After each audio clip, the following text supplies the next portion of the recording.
Muito obrigado, Sérgio. Muito obrigado a todos aqui. Eu acho que essa é uma mesa da esperança, viu, gente? E ao mesmo tempo, eu acho que nos convoca, nos engaja a luta, ou seja, a luta política, a luta das ideias, não é? A luta, o confronto do novo e do velho que se encastela no político, não é? Que insiste em ficar no conceitual e não vai para o projeto básico, e que eu acho que foi muito importante aqui, não é? E que, de certa maneira, nos coloca na posição relativa que o Sérgio Bessman tem insistido muito e que nos dá uma dimensão, digamos assim, uma posição de humildade. Portanto, é luta com humildade e engajamento permanente. Mas eu tive aqui uma notícia muito importante do Paulo, que era de ter 10 minutos. Então, eu queria que nós abríssemos, e era por isso que eu estava insistindo um pouco com as intervenções, a posição aqui era de garantir pelo menos 10 minutos a todos vocês, e aí eu faria uma rodada de perguntas. Essa aí não é um simples, eu queria que fossem de fato perguntas. Entendam bem a lógica dessa plenária que é ilustre, e, portanto, façam perguntas e a gente tem um debate daqui. Então, é uma rodada de perguntas, e eu deixaria por último, para terminar o nosso evento de hoje, essa primeira rodada da mesa, com respostas de toda a parte de você. Muito obrigado. Então, vamos lá, por favor. Tem ali o... Minha pergunta é para o Zé Eli e para o Sérgio Abranches. Vocês acreditam num capitalismo sustentável?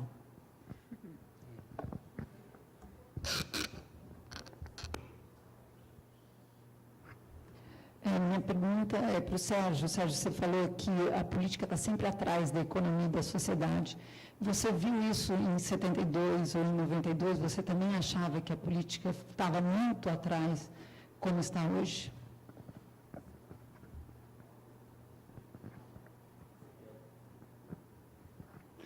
A minha pergunta é parecida com a primeira.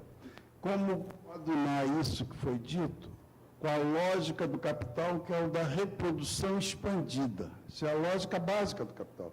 Como ver este quadro com esta lógica?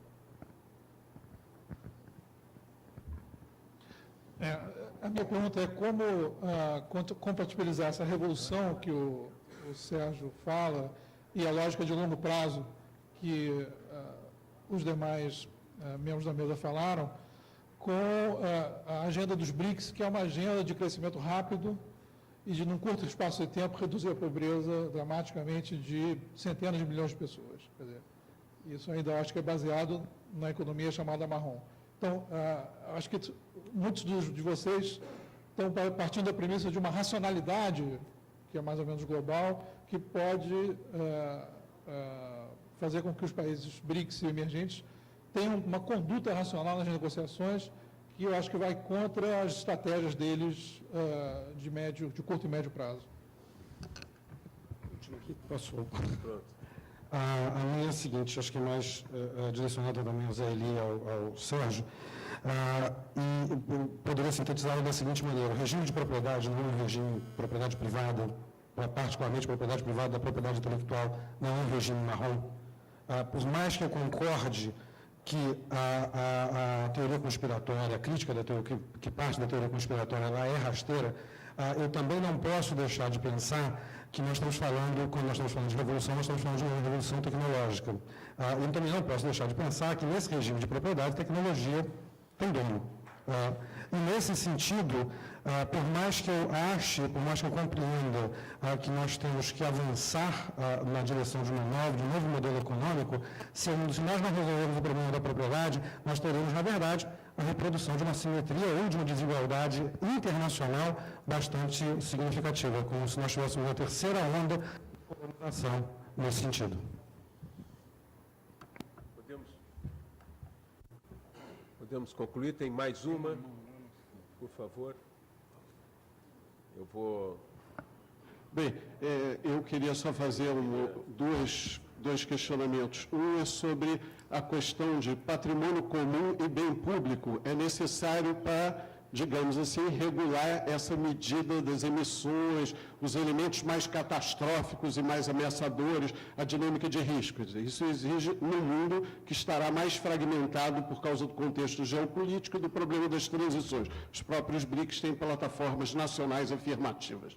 Então, esse é um aspecto da dimensão internacional que se recompõe no contexto de crise europeia, etc., etc., e a ideia de patrimônio comum. E o segundo aspecto é, será que, em termos do debate de economia, quer dizer, essa precificação dos serviços e bens ambientais e o problema da propriedade intelectual e da riqueza material emergente, será que nós não temos que definir, então, talvez a função do debate econômico não seja definir radicalmente o tema do qual é o cálculo socioambiental, quer dizer, como se define hoje uma reflexão de economia política sobre o cálculo socioambiental, de maneira, por exemplo, que a água como commodity não prevaleça. Por favor. Eu vou concluir, então, gente. Eu queria pedir a mesa aqui, nós temos 5 minutos, mas então eu queria que começasse pelo Sérgio, como nós começamos a apresentação, e em 5 minutos tentar, e vir todos vocês aqui, dar uma pequena contribuição. Eu sei que é quase impossível, mas, enfim, tentemos aqui. Sérgio mais jovem? É. Eu não tenho dúvida. Eu vou tentar ser rápido e vou me dirigir especialmente à pergunta do Raimundo e a outra que foi colocada. É um momento inédito também por esse lado, e diz respeito às relações internacionais. A história do século XX, do século XIX, século XX em larga medida, é de circunscrever o capital, os limites do capital, no âmbito, o que fazia isso era o movimento de massas democrático no âmbito dos Estados nacionais. Então, você chegava e dizia, a jornada de trabalho não é 16 horas, é 12 horas. Os caras, não, como é que pode? Tal, não, é 12.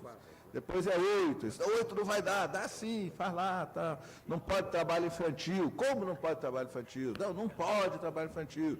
Então, não pode trabalho infantil. Tem que ter a rima. Então, tem que ter a rima. E umas sociedades indo mais longe, outras menos, o capital, embora tenha como essência a acumulação irrefreada, mais acelerada possível, tem uma fase consagrada que é a filosofia do crescimento a todo custo, é a filosofia da célula cancerosa. O pessoal pensa mais nos indicadores do PIB, etc. Mas essa é a essência do capital. Mas o movimento de massas conseguia circunscrever isso. A história dos últimos 50 anos é que a economia de mercado está globalizada de fato. A acumulação de capital, para continuarmos nessa linguagem, está globalizada. Só ela está globalizada. Mais nada está globalizado. Os alemães chamam isso de poder decrescente do título eleitoral. Eles dizem, nos anos 60 eu votava aqui na Alemanha e decidia A, B, C, D, E, F, G. Em 2012 eu voto na Alemanha e decido A e um pedacinho de B. O resto é decidida numa esfera onde só há mercado. Não há instituições. Agora, muito por conta das questões ecológicas, surge, e esse é um dos grandes fenômenos do século XXI, de uma história que eu concordo inteiramente com o Sérgio Abranches. Quem disser que sabe o que está acontecendo está mentindo. Nós estamos no miolo de um furacão histórico, mas começa a surgir uma opinião pública global, uma sociedade civil planetária, e é dessa germinação, Sérgio, que pedir para você concluir. Então, concluindo, o movimento de massa, nós somos de adoravante cidadãos locais e globais. Qualquer tentativa de nos restringir ao plano local, o local é indispensável porque a gente mora no local e se envolve por aí, mas nós precisamos fazer política global. E precisamos fazer política global altissimamente transformadora. É uma grande novidade da história e não sabemos se seremos capazes, mas é o que está no horizonte. Suzana, por favor. Eu pediria sempre sendo breve. Rapidamente, está ligado? Tá. Rapidamente, eu acho que, conforme eu tinha já comentado, eu acho que capitalismo, etc., isso tudo vai se adaptando. Na medida que você vai dando valores a outros bens, há toda uma adaptação. Agora, que é muito importante, e eu acho que isso que causa talvez muita ansiedade, que a nossa expectativa de mudança, ela normalmente é medida em anos, né? A gente nossa escala de tempo é anual em termos de expectativa, e mudanças políticas, etc., se mede em décadas, e olhe lá. Então, há um descompasso, usando a terminologia de descasamento, da nossa expectativa do que o tempo das mudanças políticas, etc., que vão se dar em relação a décadas. Se a gente, usando um exemplo assim, menor, mas que é muito emblemático, até porque ontem eu estava vendo um programa passado, sei lá, muito tempo atrás, vendo na televisão, onde todos fumavam. Era uma coisa assim, impressionante, era um canal, sei lá, de televisão que passa programas antigos. Hoje você não imagina ver um programa onde todos fumam naquilo. E eu estou fazendo essa analogia por conta do consumismo. Eu acho que uma das questões que vai mudar muito essa situação que a gente se encontra é o valor que se dá excessivo ao consumo e à acumulação, e que não está trazendo necessariamente bem-estar. Então, esse descasamento, quando começar, né, e já está, de certa forma, ocorrendo, que vai ser possível, de fato, descarbonizar mais a economia, desmaterializar, etc. Quando se verificar, de fato, que isso não é mais o objetivo final de ninguém acumular excessivamente ou consumir demais. Mas, de qualquer forma, não creio que você possa abrir outro caminho, usando as cores que a gente está falando aqui. Você não pode abrir uma trilha de caminho verde, fechando a outra, que é a única que existe no momento. Senão você vai ficar empacado, você não vai para lugar nenhum. Você não conseguiu abrir a linha do verde e fechou o marrom. Portanto, eu acho que durante um bom tempo tem que coexistir. Até porque a gente tem problemas do século XIX, a gente tem problemas de saneamento, que é século XIX, problema do século XX, acesso à energia, etc., e do XXI, né, que é o que a gente está tratando aqui. Então, não dá para fechar um caminho, né? Eu acho que a gente tem que ter trilhas correndo em paralelo por um bom tempo. Obrigada.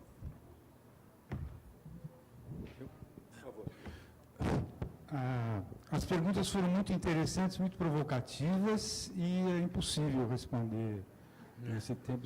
Os temas que foram levantados aqui demandariam muitas explicações, isso aqui. Então, eu já peço perdão de cara por na verdade, não dar resposta satisfatória a nenhuma das perguntas.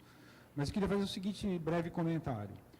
Se o cenário que o Sérgio Abranches trouxe aqui, de que nós estaremos no limiar de uma ruptura comparável, embora você tenha dito que a história não ajuda, você comparou com a passagem da Idade Média para o Renascimento. Bom, aí, nesse caso, as perguntas que foram feitas, elas cabem realmente. Numa ruptura como essa, cabe saber o que ia acontecer com isso que chamam de capitalismo, porque nem sei se a gente se entende quando a gente fala disso. Eu preferiria, inclusive, falar no plural hoje em dia, os capitalismos, né? E lógica do capital, eu nem sei se o capital tem lógica. Eu acho que tem lógica, mas, enfim, eu quero dizer o seguinte, se o cenário for desse tipo, se a gente puder, nós vamos provavelmente, talvez os nossos filhos e netos vão dar risada da discussão sobre economia verde. Claro. Pô, vocês perderam tempo se reunindo no Palácio da Cidade, numa manhã, para discutir o relatório do PNUMA. Vocês estavam por fora. Agora, pode ser que não seja bem assim, é isso que eu quero dizer. Eu não tenho tanta convicção, como o Sérgio demonstrou aqui, de que, de fato, nós estaríamos no limiar de uma grande ruptura, etc. Eu tendo mais a achar que, assim, meio que baseado naquele velho, que pouco respeitado também, pelas ciências sociais, sobretudo, que é o Darwin. É uma interpretação evolucionista, ou evolucionária, como queiram, do processo social e, sobretudo, da economia, me levaria a dar tanta importância para o cenário inverso quanto para o... Ou seja, é muito provável que também possa ser um grande desastre, uma grande catástrofe, que seria não aquilo que eu chamei... porque mais ou menos é o que está colocado assim.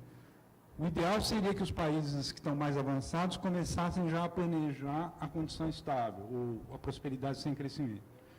Mas também pode ser que isso aí ocorra por desastre. Só isso. Muito bom. Claro, não dá para responder, mas eu vou fazer uma frase para cada uma. Como eu acho que o processo tecnológico e científico convergente vai produzir essa mudança estrutural, independentemente dos resultados, você pode ter momentos catastróficos, isso aí, porque tem em simultânea mudança climática ambiental e temos um problema de velocidade aí.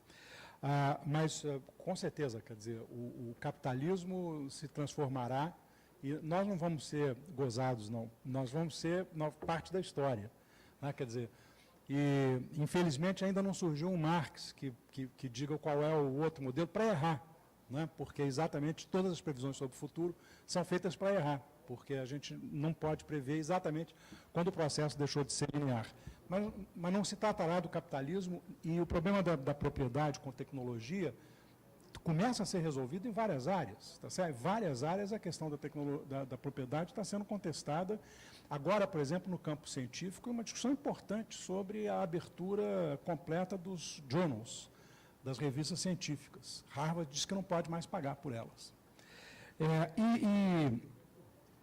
Os BRICS estão sendo racionais, só que a racionalidade deles não é positiva do ponto de vista dos nossos objetivos de longo prazo, tá certo?